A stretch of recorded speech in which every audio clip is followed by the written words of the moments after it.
Let's drink some beer. This is all just a desperate cry for attention. Oh God, we're sucking right now. I want to be able to grow more dicks. Dude, this is consensual. I am Frank. Dude, yeah, psychic powers like Grace. Knock knock. Who's there? Your weekly podcast. Oh, my weekly podcast too. Your weekly podcast with Far Out Flicks. Yes. I am your host, Andrew. I'm your host, Braden, and today we're going to do a Clockwork Orange. We are going to do a Clockwork Orange. If you hear some crunching in the background, that's the dog. It's eating some food. That is the dog, official mascot of Far Out Flicks, Sasquatch. Sasquatch the dog. Sasquatch Roosevelt Lane. Wow, that's such a dignified name. Doesn't it sound great? That's it's on a certificate. Dance with me, ladybird. You dance beautifully. Yes. King of the Hill reference. If you don't like King of the Hill, I don't know if we can be friends. And it's probably the most divisive. It's not even divisive. If you don't like King of the Hill, you kind of suck. Like Mike Judge, it's his masterpiece, in my humble opinion. Yeah, that is true. Office Space is also It's so a good. Masterpiece. Pretty much everything he's done is great. Me, I think about Office Space all the time. Dude, what? Of course, man. Yeah, I hear it. Corporate grind. When he talks about how, like, his goal is to do as little as possible, just the bare minimum to keep himself from getting fired. He talks. He's like, in a day, I spend most of my day trying to look like I'm working. And I do about an hour of actual work. That movie, God damn, funny. Coupled with I did an internship at a financial advising firm. Oh yeah, so you know about that. Yeah, life. I sat in a cubicle and it's very accurate. I fell asleep like a few times at work in the chair. Oh yeah, dude. I couldn't help it. That was like the prime of my life too. I was so young. If there was ever a time to not fall asleep at work, it was like 19. Yeah, true that. Well, I worked in an office, and it was filled with old men who would just fall asleep at their desks. I'd go to their desk to, like, ask them for something. They'd literally be there sleeping, just so sad. So sad. So sad.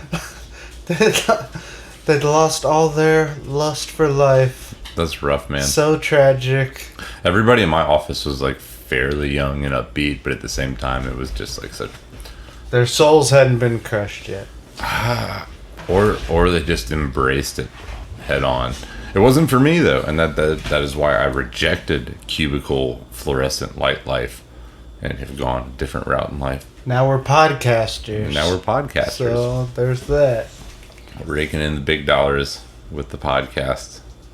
Exactly. It's not easy being a content creator in 2020. Pretty soon I'll be able to afford my houseboat payment. There you go. Just a few more Instagram advertisements. Please. You're almost I don't there. have a houseboat. I kind of wish I did. Wouldn't that be kind of cool? This week, jumping right in, we are doing a Clockwork Orange, which is a big deal for me. Kubrick is... This is a big deal, for sure. It is. Kubrick... Kubrick. What do you want to say about Kubrick? It's a He's tough kind thing of to say. the American master of, like, modern master of cinema. Yeah, absolutely. I'm like struggling to say it because it's either him or Carpenter, right? Like it's tough to pick. I don't know about that. I don't know if Carpenter's in the same league. For me personally, understood. You watch your fucking mouth. For me personally, my two favorite directors are Kubrick and Carpenter. There you go. Kubrick's more like the artsy fartsy side of me. You know, like all the years my mom made me go to fucking art museums and Oh yeah, sure. drug me around, force some culture into my mind. Not that Carpenter isn't culture, but Carpenter's just more fun. He's more fun. He's more fun. He's fun, and the aesthetic has aged very well. But like I would say, Kubrick is more timeless. Just like it just holds up flawlessly. Whereas like the kind of like synth aesthetic, the borderline vaporwave aesthetic of not vaporwave. Fuck that. That's more like Miami Vice. But the synth like '80s aesthetic that Carpenter's films captured. It's like, it's so good. But we're not talking about Carpenter. Not tonight. We're talking about Kubrick, who I also praised heavily. So, yeah, it's like, where do you even start with his movies? And, you know, there's The Shining, of course. My favorite movie of all time. Better The Thing. God, it's... Exactly. Yeah. The Vietnam War one, what's that one called again? Apocalypse, or not Apocalypse Now. No. Full Metal Jacket. Dumb brain. Full Metal Jacket. There's Full Metal Jacket, which is fucking classic. Barry Lyndon, which I still have to watch that one. Yeah, I think it's like widely regarded as like one of the best shot films of all time in like regards to camera work. Nice. So definitely worth a watch. Well, that's, if I would say there's one thing that like sums up Kubrick's style, is that he is like a visionary genius almost, where every detail of every shot is his vision. He would spend like hours like adding personal touches to sets, right? Like, it's obsessive. Yeah. In a very weird way. Yeah, he probably sucked to work. He provably sucked to work with. Yes, he's an asshole. Yeah, famously, his treatment of Shelley Duvall on The Shining is awful. Although it was an incredible performance, not to justify it, because he was a total dick. But I bet it sucks to work for him, like, just a little bit. Sure. Well, I think any kind of genius it sucks to work for. If you're working for Frank Zappa, it's not going to be that fun. If you're working for Steve Jobs, it's not going to be that fun. Definitely not good. It's their vision. You're just a part of their vision. You're a cog in the machine. It's not very collaborative. The machine.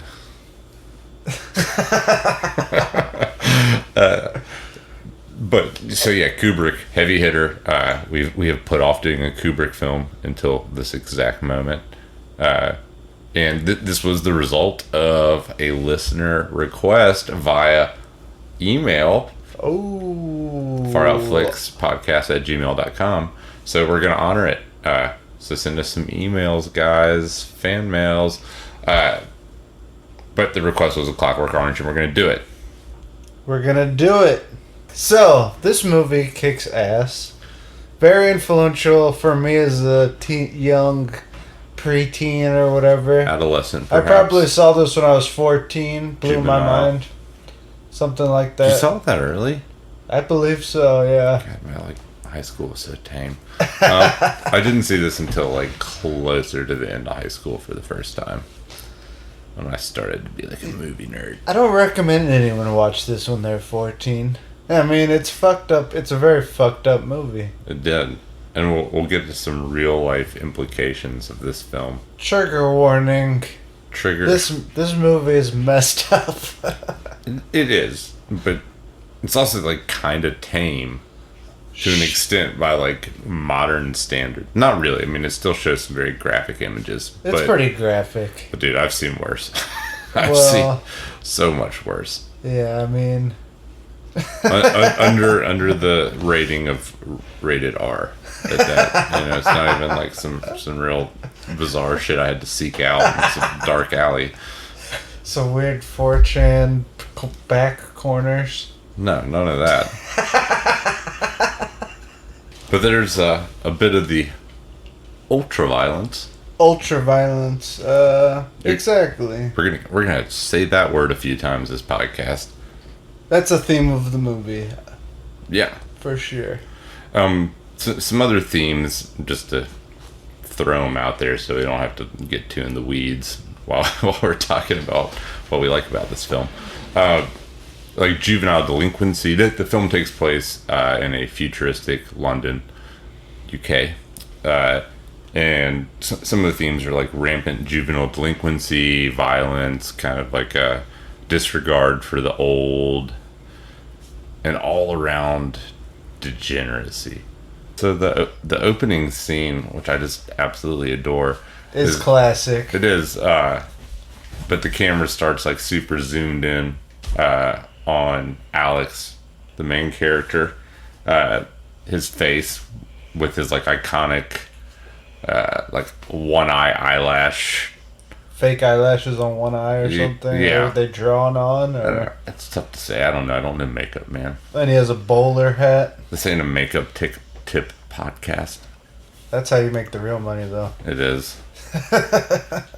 What are some of those pyramid scheme fucking makeup companies? Oh, Avon and all that? Yeah, that's the one. Oh, yeah. Don't do it, guys. Unless you can tell me how to make a lot of money. Well, yeah, if you're going to tell me how to get rich by just selling... I mean, that sounds easy enough. I might be interested. Yeah. Do I get a car? A pink Mary Kay car? So the camera starts super zoomed in on Alex, our protagonist, and like slowly pans out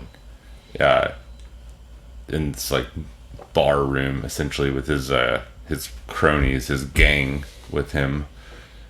They're all dressed the same. They're wearing these white jumpsuits with very strange like jockstrap diapers. Just like a cup. It kind of looks like an athletic cup. Yeah, it looks like an athletic cup. But like over the pants. Yeah, and it's quite big and prominent. Yeah. I mean, it's really out there. Yeah, that's the emphasis of their outfit. How would you describe their hats? Bowler hats. Is that what they're called? That's what they're called. No shit. Yeah, they're just like rounded. They have brim all around the hat, but it's not as wide as like a cowboy hat or a... Yeah, I just picture like a big British boxer wearing. Yeah, I think it's a very British thing. Yeah, but they're wearing the bowler hats. Great fact, Braden. There you go. They're wearing the bowler hats with these white jumpsuits. Remember the James Bond movie with the character Odd Job? I do remember Odd Job. Who threw his bowler hat? It was a bowler hat? I believe it was a bowler hat. Dude, I'm just learning so much. And it fucking would cut the statue. Yeah, dude, he was the best character in GoldenEye, by far. That wasn't GoldenEye. He was in GoldenEye. Oh, he was in GoldenEye too? Unlockable, and he had an extra weapon, which was the hat. In the video game. Yeah, no, not the movie. Yes. Sorry. Yes. GoldenEye 64. But he could throw the hat. Yes. And if it like hit somebody, it was a one-hit kill. Anyway, James Bond, good movies. Good movies. Not quite far out enough to make it onto our podcast, but we love them all the same. But they're in this bar, and basically this voiceover begins, and it's the narrator, Alex, said protagonist, kind of starting to world build a little bit for you. As we already said, this is a dystopian film. It's a unique flavor of dystopian. It is. They don't totally flesh out the entire world and society. It's more of like this guy's individual experience, right? Yeah, I mean, there's some like subtext that like this is a widespread problem. Like the youth in general are extremely rebellious and hyper violent and sexual, and so basically it's all it's around kind of bad. Every generation's parents kind of have like their moment of like their satanic panic kind of deal almost, you know, like there were parents burning Beatles records. But and then later on it was like... I agree, but I feel like in this universe it actually is a problem. Sure, exactly. But it's interesting because I was reading something about... I was reading an interview with Stanley Kubrick, and he was talking about how this film... There is no like good characters and bad characters. It's a satire. Yeah, I get that. And it almost seems like the world they're living in is kind of like the fantasy world of like the parents who every generation of old people who think the young people are like out of control or something, you know? It's like an exaggeration or a caricature of like a younger generation. Yeah, I think that's like especially prevalent in one of the early scenes when they leave the bar. But we're not done with the bar. We're coming back to the bar. The bar is fucking awesome. Yeah, we got to paint that picture. Oh yeah. Clearly. But when they've left the bar, they run into that old man. Yep. Who's drunk, and like the narrator kind of goes on about how despicable he thinks like drinking is, and it's kind of like how every generation kind of has a crutch, right? You know, Yep. I think it was like Reagan who famously said, you know, like, let this be a generation without a crutch or whatever, you know, talking about the war on drugs. Very interesting. Reagan's kind of like a D-bag, but, you know. So, this younger generation, they're actually addicted to some weird new drugs, like Drinchrome Yeah, or so something. they're in a milk bar, so they're like drinking glasses of milk in this opening scene. Yeah, what the fuck? And the narrator, Already, what the fuck? The dialogue of this is like, I mean, if you got like good comprehension skills, you can more or less pick up like whatever these fucking bizarre words are. And it's not like totally bizarre. It's rooted in like Russian and kind of Cockney English and regular English. Definitely like Slavic influence on some of the terms they use, but it sounds like absurd if you... A made-up language. It does. But if you got good comprehension skills, you can probably like pick up on more or less what the meanings of everything are, especially as the film goes on. But they speak in this bizarre fucking language, and the narrator talks about like the different drug milks that they're drinking at this milk bar, and it's pretty trendy looking, I'm not gonna lie. Yeah, it looks like a hip, like a lounge for rich people who just want to fucking... They've got these giant busts of naked women. Everywhere there's these statues of naked women. And those are like weird. the dispensers of the drug milk. It comes out of the nipples. Comes out of the... Oh, that's kind of awesome. I mean, it's certainly an interesting aesthetic. One time I did go to a bar where they had like a metal bust of a woman where the beer came out of the titties. Really? Yeah, it was pretty fun. I mean, I would pour some beer out of that. Yeah. I'd pour some beer out of that. Hell yeah. Of course. That's what else would you do with it? Yeah, that's what it's designed for. Somebody thought about that. But so they drink this particular drug that primes them for a bit of the old ultra violence. That's such a bad accent. God, I'll never do accents What I again. never understood is they're like working class, like juvenile delinquents, right? They're all supposed to be teenagers, Yeah, they're in but they're school. hanging out in this like swanky, like milk bar Well, that's nightclub I looking think that's place. like part of like the societal decay. Like, there's no regulations in place for this barbiturate lounge.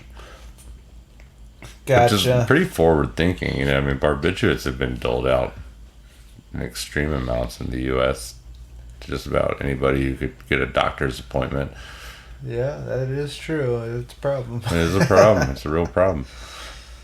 But anyways, so they get all primed and they go out and they have said encounter with the drunk man where they ruthlessly beat him after taunting him, and does a little monologue about how the young eat the old, basically.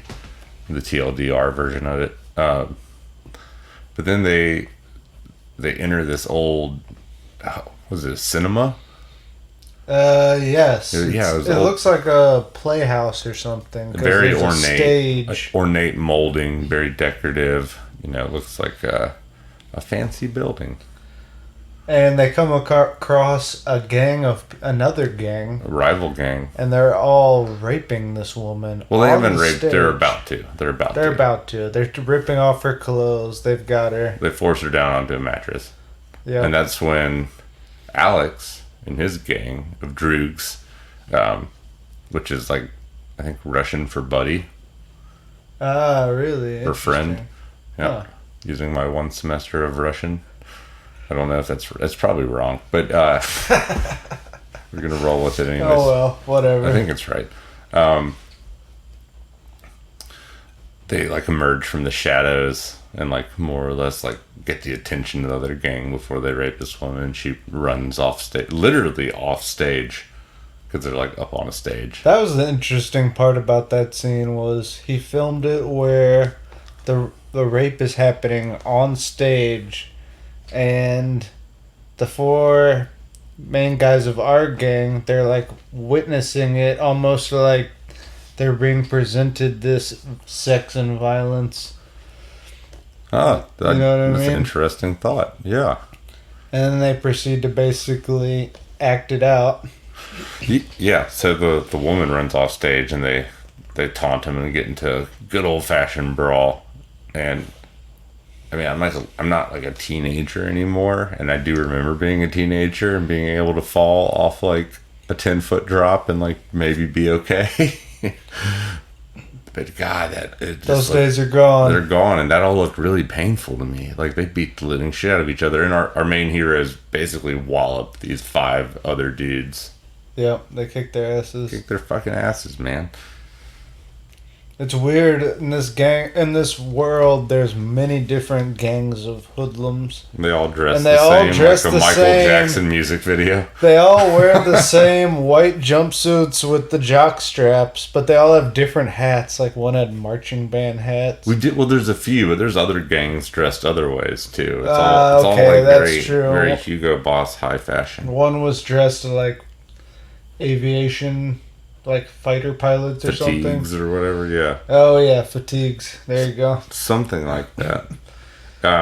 So after they get done with that, they get in a sports car that they presumably stole because it's a 95 Durango.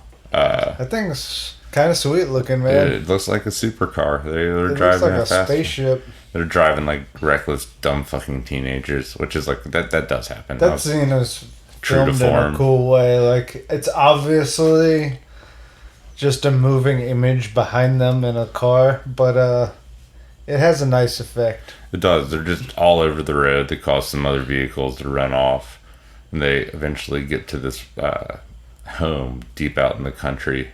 And It's like a beautiful house. dude, it's like a Frank Lloyd Wright house. It really is. I don't know if that might actually fucking be one of his houses, because it's just, I don't know the history That'd behind be a great show note to have handy. I wish I had notes.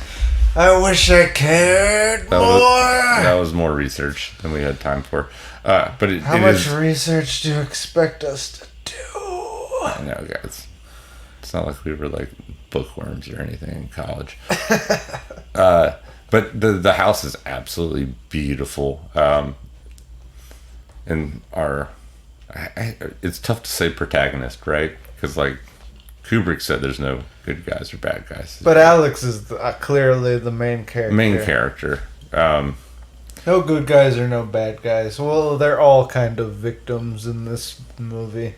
So they come up to the door and they ring the doorbell, and the camera transitions over to like the writer and his beautiful wife, just sitting. He's typing away at the typewriter. She's sitting lounging in this pod looking thing. Looks like a fucking Apple AirPod. They look like they're living in the Jetsons. Like, so she goes to open the door or see who it is, and Alex claims that there's been a terrible accident and their friend's dying in the road or whatever. And the husband says, "Let him in," and that's when like the gang barges in. They snatch her up, and they're they subdue, beating the shit out of him. Oh yeah, they kick him in the face and just wallop him. And here comes the graphic rape scene. Oh yes, or the first of a couple, unfortunately.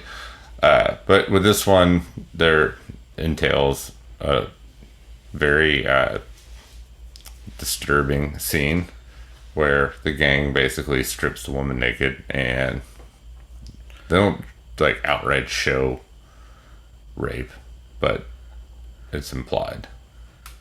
Yes. Yeah. It is definitely implied. And this is like one of the most famous scenes in the movie, where Alex is singing, "I'm singing in the rain.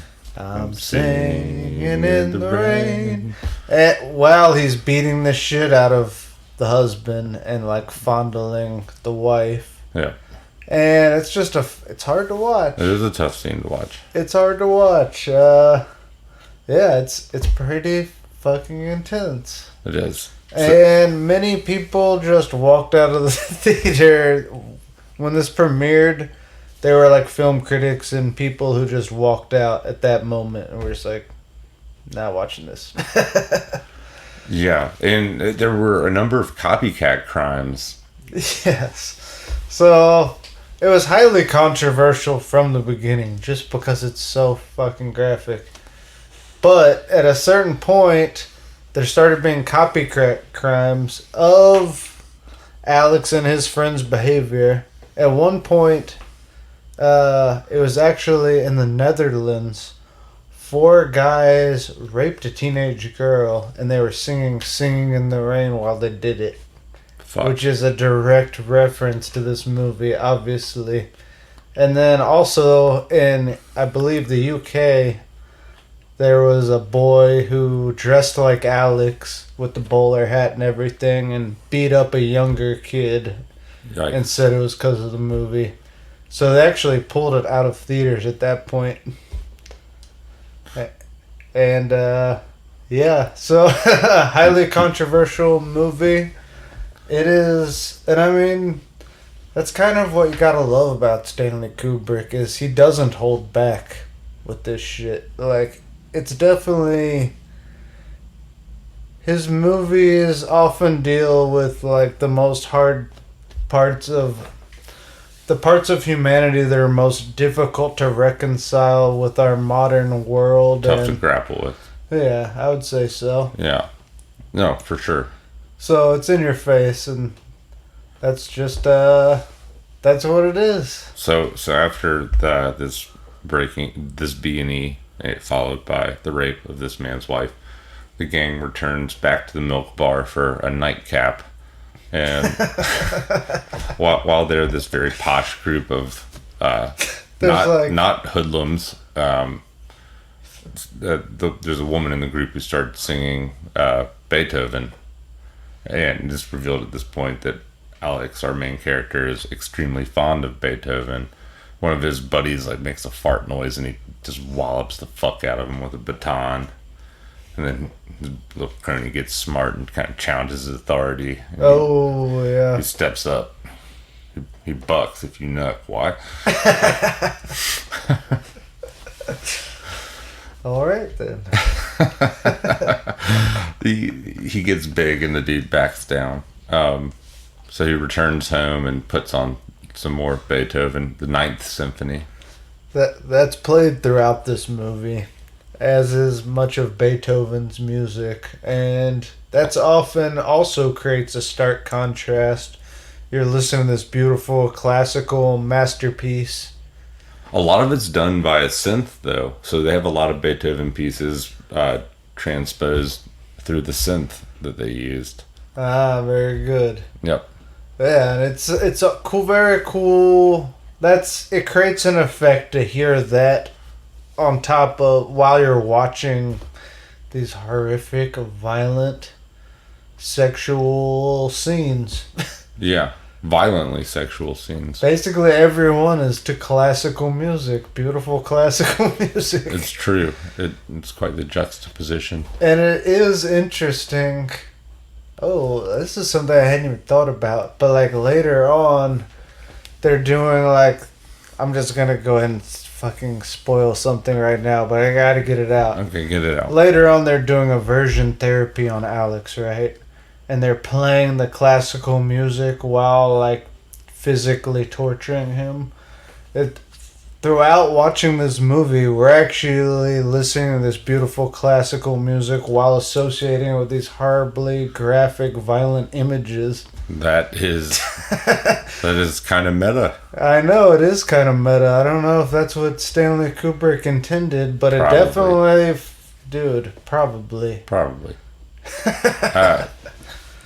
So he goes home, goes to sleep listening to some Beethoven, wakes up, and there's the delinquent officer from his school, Mr. Deltoid, He basically tells him, you know, like, I'm on to you. I'm on to what you're doing. You criminal. He grabs him by the dick at one point, which is like, if you did that now to a student, dude, you're going to jail, man. Like, you'd hope so. Fuck. Admittedly, it's in like a inflict pain kind of way, but inappropriate.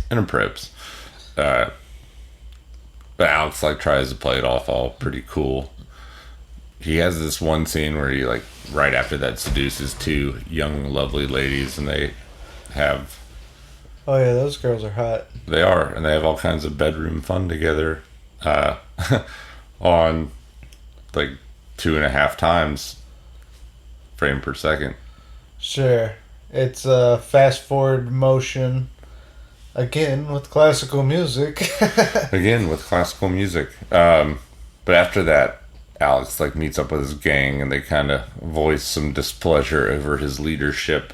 They want to go after a bigger, you know, bust or whatever, and they kind of like challenge him a little bit and tell him like, this is the new way. This is the new way, whatever that is. Whatever the fuck that means.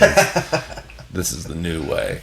So Alex relents, and then when they're like walking alongside this like harbor, I think they call it a harbor.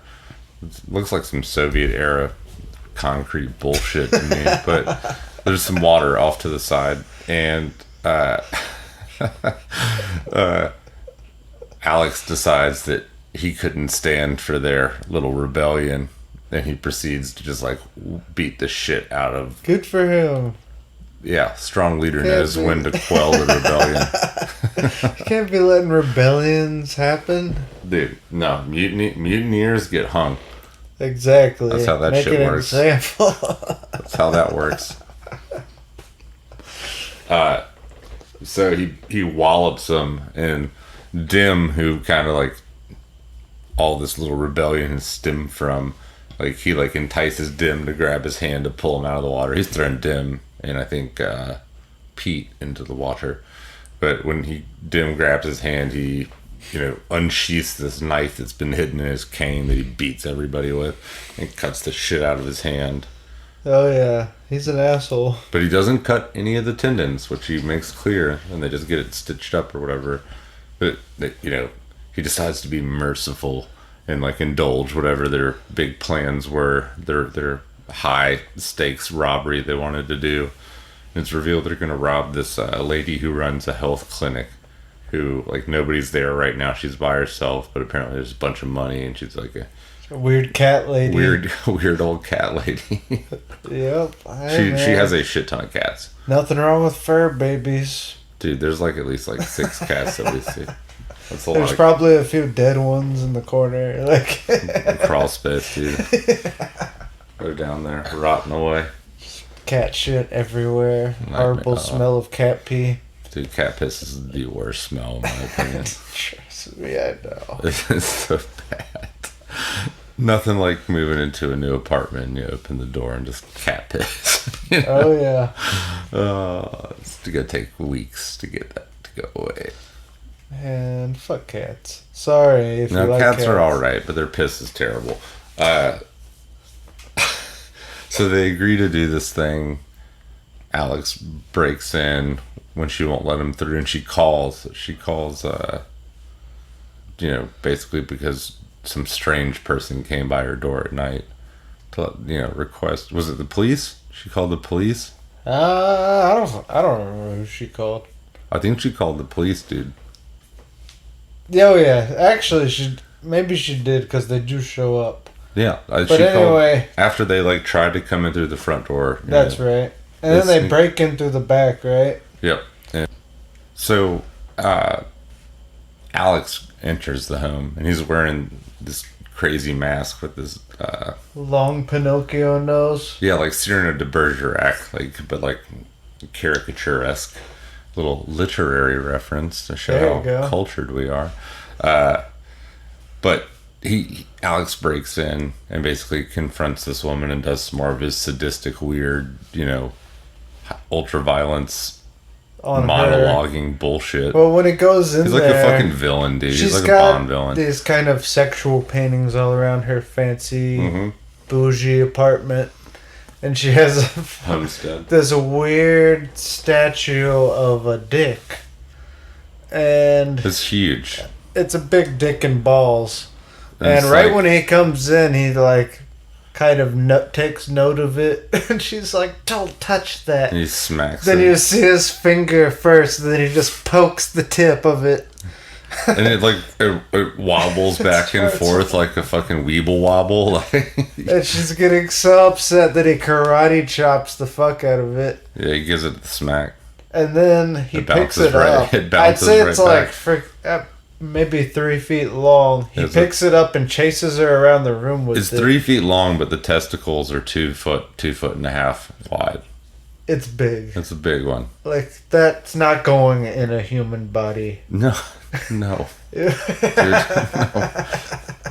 It's not going in a rhinoceros. Like What about a blue whale? Probably. Definitely, dude. Well, I don't have the specifications in front of me to really make a good determination here, but I think blue whale. Yes, I agree, definitely. So he chases her around the room. She's an older woman, and when he finally, at some point, she's on the ground. He's above her, and he just points the tip of the dick right at her head and just smashes it. Yep, and it shows this like cartoon pane of lips or something like that. That part's really cool, honestly. It is, but it's implying that he crushed her fucking mouth in with this. He crushed her with the giant dick. This giant porcelain dick. Which is obviously symbolic of some bullshit that... Some phallic violence. Phallic violence, exactly. Phallic violence. Pretty much. So, there you go. Which, I mean, phallic violence is the root of all evil in modern society. Man card revoked. Look, we're not for violence, but you take that phallus out of there. God damn it. That was sarcasm. So sirens are now heard. Alex hears the sirens too. He's ready to get the fuck out of there. He comes outside, finds his friends. He's like, the police are coming. We gotta go. And his friends just fucking smash a bottle of milk on his head. Yeah, they bottle him. Dim bottles him. Yeah, fucking dim. And he's like rolling on the ground. I'm blind. I can't see. Yeah, and the cops come and they get him. They get him, man. And so, it's kind of a turning point of the movie. Yeah, things aren't so chill anymore, bro. Not that they were ever chill to begin with, but things are about to get decidedly worse for Alex. He like more or less comes to in a police precinct. He's being interrogated by these two cops. Very wisely says, I'm not saying anything till my lawyer gets here, but then they just do the old police brutality on him. Never say anything until your lawyer gets there. That is solid legal advice. Ever. Oh, yeah. Nothing. If you learn nothing else here, please take that away. But before a lawyer can get there, they basically... Well, he grabs one of the cops by the nuts after the dude, like, pushes in on his broken nose. And then the cops just, like, totally wail on them, as cops are wont to do. That's what they do. Well... But then enters Mr. Deltoid, and he very gleefully informs Alex that he's a murderer, because the woman that he hit with the giant phallus is now dead, and he just left her hospital bed after she died. So he's going to be sentenced to a very serious amount of time in prison. Well, that's unfortunate. They make multiple references in this film to the prison system being overcrowded. Yep. Which is like definitely true here in America, but that's like a theme also kind of in line with like just a rise of violence and criminality. True. And then another theme is they have a quick fix for it, as we'll find out later. But yeah. So in prison, Alex basically begins kind of like a tutelage under the prison chaplain. It's a smart way to not get prison fucked by other dudes, because he kind of got to spend all his time reading the Bible and learning. Yeah, you only have to suck off one dude, the chaplain. Just the chaplain. There are definitely some other dudes blowing kisses to him and stuff in the church service. Yeah, the fat Gordon Ramsay. The fat Gordon Ramsay. Definitely a little intimidating. Oh yeah. But he gets in under the chaplain, and like while reading about the Bible has this little voiceover where he talks about like how reading certain parts of the Bible really stimulated his lust for ultraviolence and sexuality. Yeah, they kind of pointed out all the sex and violence that's in the Bible itself. And he said that was his favorite part, and the rest was boring. But he basically reveals through some dialogue with the chaplain that there's this treatment that's supposed to fix somebody in less than a fortnight, and it could, commute his prison sentence to immediate release upon completion of this treatment. He asked to be part of it. And the chaplain has this whole part where he talks about, how being good is a choice. And like when you strip someone of the ability to make that choice, they're like no longer man. Yeah, that was kind of an interesting... He had an interesting philosophical stance throughout the movie, the chaplain. One that I agree with. Like, you can't strip people of free will, because then you're denying them, one of the most fundamental things that make humans human. Sure. Makes sense. I'm sorry, I'm looking something up. What the treatment was called. The Ludovico. Ah, damn, you did know it. It is Ludovico. It is Ludovico. Alright, continuing. So he's inquiring about this Ludovico treatment. The pastor's against, or the chaplain's against it. But basically one day, the governor pays a visit to the prison, and he's basically there to like try and select out another Ludovico test subject. And Alex like makes himself known. He's basically the perfect candidate. He's young, kind of like brash and bold. He's aggressive, has a very, very serious violent crime associated with his prison sentence. 14 years, by the way, which is like nothing if you think about what most people get for murder. But anyways, he's basically selected for this role. So he gets transferred over to this medical facility, where he begins the treatment, which start with getting pricked in the ass with some kind of drug or whatever. Yep, they start shooting him up with drugs. Then next they go straight to the brainwashing, basically. Yeah, so the treatment, he's like strapped down in a straitjacket in this chair, and they fucking clamp his eyes open with this medieval looking eye clamps. Yep. And basically under the influence of this drug, he's subjected to very violent imagery at first. Just like violent beatings. I think it was one gang beating another gang, right? It was indeed. And it was a gang that looked exactly like his gang. It was...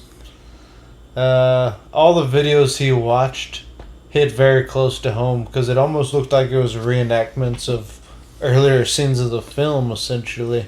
Yeah, and they're dripping fucking droplets in his eyes, and it's rolling down his face, and he's just looking more and more horrified as it goes on.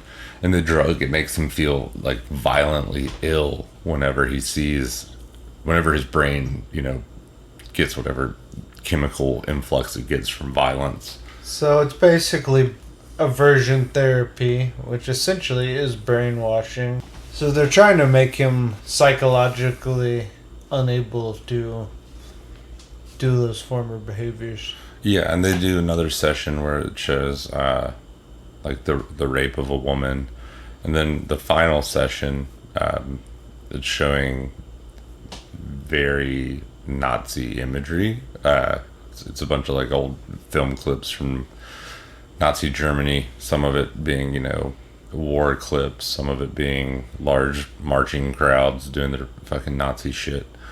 But while this is going on, they're playing Beethoven's Ninth, which this is the first time he begs out and pleads for it to end because he's terrified that it's going to cause him to be unable to listen to Beethoven. And even though he's pleading for it, it's like, Beethoven did nothing wrong. He just made music. They're like, oh, it's for your own good. It must be done. And they continue. Yep. They go ahead and just make him associate his favorite music with these horrible sensations he's feeling. And he comes out of that after all of this is said and done. He is, from all appearances, reformed. Yeah, they do this whole display, right? Where and interestingly, it's back on the stage where the earlier rape scene happened, I believe. They're actually on a stage, and in the audience is all of like the governor and the chaplain, and the prison warden, and doctors, and people who are studying him. So they at first bring a man out who is like violently aggressive and beats on him and pushes him to the ground, and he's just like completely unable to fight back. Just the thought of it makes him retch. He's about to puke his brains out, and it's painful and bad. He ends up literally licking the dude's boot. Yeah. Like he licks the guy's boot. The underside of it times. Too. Ugh, wow.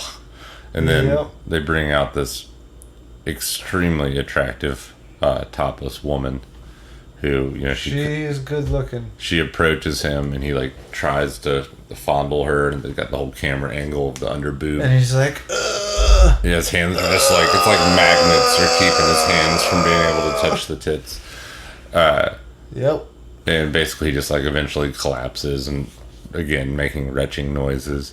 Then the girl does like a bow off stage, and everybody applauds, which is kind of strange. She actually does like 3 bows. It's a whole lot of bows, as if it was a full performance. Yeah, it's very interesting. And who knows what Kubrick was trying to say with that, but... So he gets out, he's reformed. He goes home, and his parents... have rented his room out to like this new sun figure they have. That part's awesome. They basically tell him he's been replaced by this. This is kind of my favorite part, in a way. Just watching his soul get crushed as his parents. He goes home back to his parents, who he mistreated in his former life, and he's been in prison and under this experiment for a while. Hasn't seen them in, I guess, years. And... he wants to reconnect with them. He's reformed. And he comes to find out there's a dude living there who's about his age, who his parents have basically adopted in his place, who is like a better version of him. And he's like crying, and the dude gets like buck with him. Yeah. And the guy's like not willing to give up his spot. Yeah, he paid rent, man. That's fair. I mean, he did pay rent. He did pay rent. He did pay rent. He did pay rent. And he's like, but beyond that, you guys are like a mother and a father to me. They all cry together. One big human hug. Well, what do you expect? Don't be shitty. I bet he bangs the wife, and the dad watches from the closet.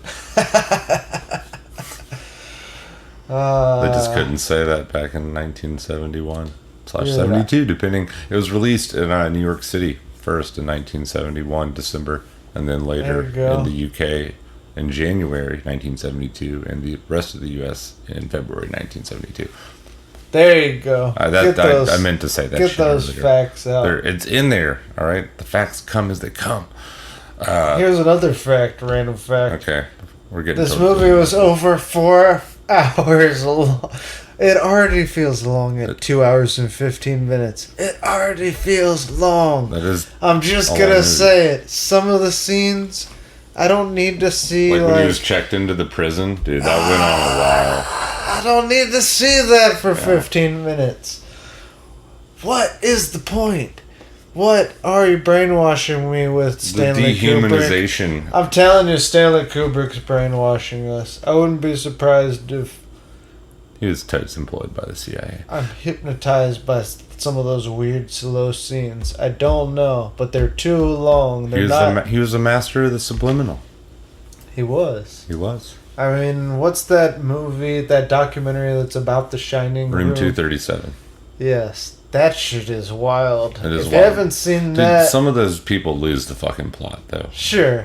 No names, but, like, some of them are great. Some of it's like, what the fuck are we talking about here, man? No, I totally agree. I totally agree. But if you haven't seen that, and you want to kind of just know how deep the conspiracy theories about Stanley Kubrick go, that's not even to mention, like, the moon landing and everything else. Well, maybe we should fill in people... Nah, we're doing a Shining episode, man. We'll hit it then. Alright, cool. Sorry, guys, next time. So, after being rejected by his parents, post him getting out of prison,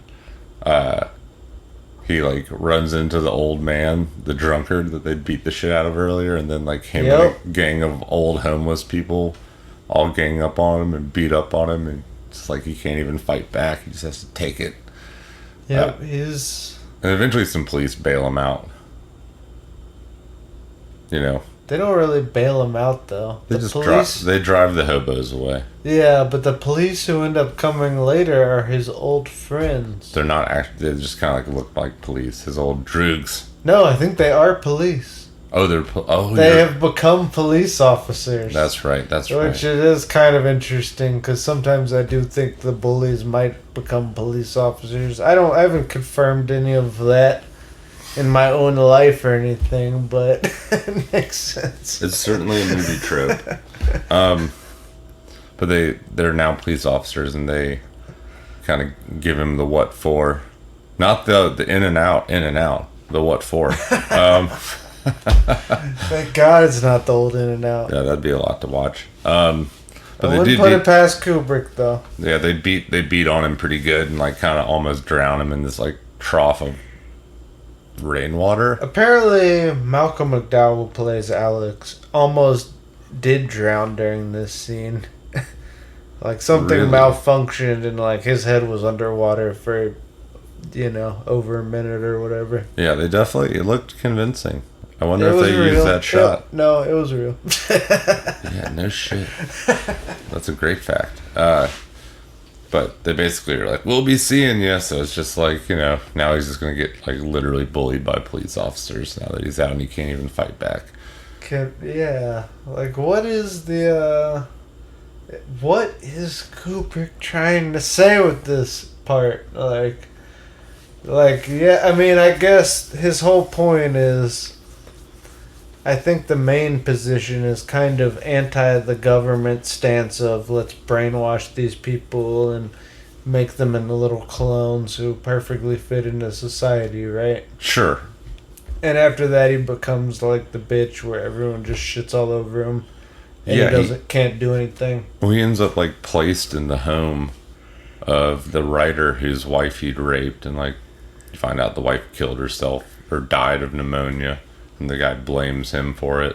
He's got this like giant manservant now. This fucking lurch looking dude. That shit's weird. Lurch in the with beginning, glasses. he's wearing like a freaking like whitey tighties or something. Yeah. Big old man. But after hearing Alex singing, I'm Singing in the Rain, the writer puts it together that he's the man who'd raped his wife. Kind of goes off the deep end and they fucking basically drug him. Yeah, so these guys, they had read about him in the newspaper. They knew he was the guy who had been brainwashed. They're kind of on the opposite political end of the spectrum from Subversive. The government agency that's doing all this brainwashing. Yeah. But once they realize, oh shit, you're the one who like raped and I believe maybe even killed his wife. No, she died after the fact. Oh, she died after the fact. Yeah. That's right. The doctor said it was pneumonia. Yeah. Well, so at that point he's like, all right, well, I'm gonna blast Beethoven and try to make him go insane and kill himself. Which he succeeds in doing. Alex eventually throws himself out the window, kind of reconciling death. Yep. And then next thing you know, he's in a full body cast. After being out for a long time. He's in this full body cast, but he's no longer plagued with the effects of the Ludovico treatment. Right. Now he's kind of back to his normal self. Yep. And... Well, the nurse comes in. Well, one, there's like a doctor banging a nurse when he comes to. Can't gloss over that. No. Highly unprofessional. Well... I bet it happens. Dude, it happens in the fucking White House even. Well, that's less surprising, but... People be fucking... People do... Everybody fucks everybody. It's good words to live by. I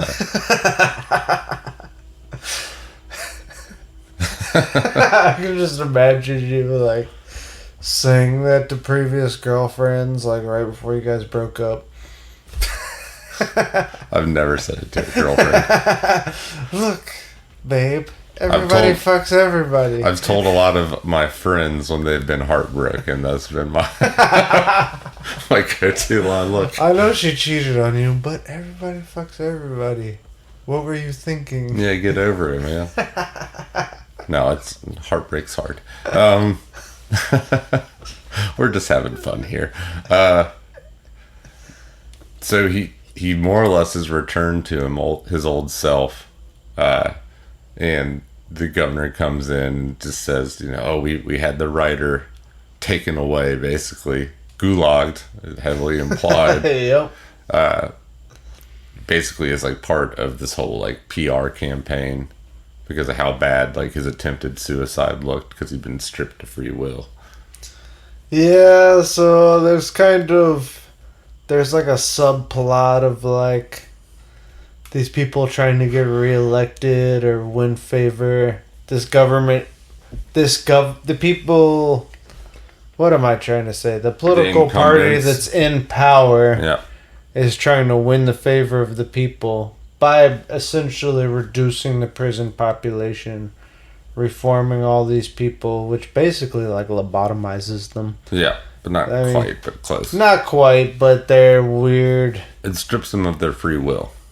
Which I do think that, obviously all governments do that to an extent, You say the Pledge of Allegiance, you're trading freedoms for protections. School. You're trading freedoms for protections. It's like the yeast. Sure. And to find the right balance of that. Yeah, it's tough. Nobody's got it perfectly dialed in. Except for America. Yep. Oh, man. Lol. So, yeah, basically the film ends with him kind of having broken that. And he says, I'm cured, all right. Which is like, he's cured of the, programming. Yeah. That's the ending. A little unsatisfying for me. To be honest, like, the first half of the movies, or most of the iconic, memorable scenes are. Yeah, all the thought and substances in the second half. He gets you hooked with the violence, and then he makes you think the second half of the movie. Yeah, that is how it goes. But, like, at the end, he's not able to be reformed. And it almost is like civilization or, like, the civilized society trying to tame the id or our natural instincts. Yeah. Because nature is very violent and sexual and all these things that we try to repress in modern society. Yep. Which ultimately is what they try to do in the movie, and at the very end, the twist. I don't even know if it's a twist. Yeah, whether it's good or not, it's like it fails. Yeah, societal rules. Which honestly, are I see that to like natural being. I see that playing out in our own society. The most sexually repressed societies where everyone is most inhibited. Like, I don't know. I don't know how to say this, but in the most inhibited societies, it manifests in some crazy ways, Like in the Catholic Church, Catholic priests aren't allowed to get married. Bang little boys. Exactly. Sure. Or in Japan, They have a very low birth rate and they don't really fuck. It's all tentacles over there. Yeah, weird anime stuff. Super weird anime stuff. I'm sure. So ultimately, in reality, it actually does often fail. Would You you can say try all you want. Would you say you endorse free love?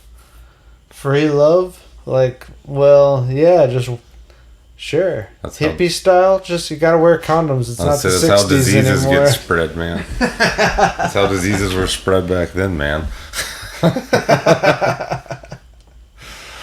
It is the worst diseases of feelings. Those pesky feeling cooties. The worst STD of all. Oof, feelings. So yeah, that's our podcast. That's pretty much it. I mean, there's going to be a lot more talk about Stanley Kubrick coming up in the future. Yeah, we couldn't spend the whole. We had to episode start jerking somewhere. Honestly, I think I'm excited about doing The Shining in particular. One of my top 2 favorite films of all time. Doctor Strangelove. Also good. We're going to do one day. Eyes Wide Shut. Yep, of course. We get suicided for that one. We might get suicided for that one. Yeah, we won't do like it. Bohemian Grove. We'll do like episode 100, Eyes Wide Shut. And, at least then we got a catalog. Yes. But I think what happens in reality is more devious and fucked up than Eyes Wide Shut. Probably. Eyes Wide Shut, they all just looked like normal, consenting adults. They like masks. Yeah, they like masks and weird orgies. Yeah, but we're coming back for you, Kubrick. We ain't done yet. We're not done. We ain't done with you, boy. We're going to watch all of your movies, whether you like it or not. Maybe not Barry Lyndon. That's a wrap, folks. As always, like, subscribe, leave a comment. It helps people find our podcast. We want more listeners. We want to get to the people. It strokes our egos. Much needed stroking. I mean, I'm not doing this for fucking 4 people. Is that what we got this week? No, it was more than that. That's good. It was like 8. He's downplaying it. He means 80. No, please. 800. Please join us next week. At Far Out Flicks, where movies come to your ears for free.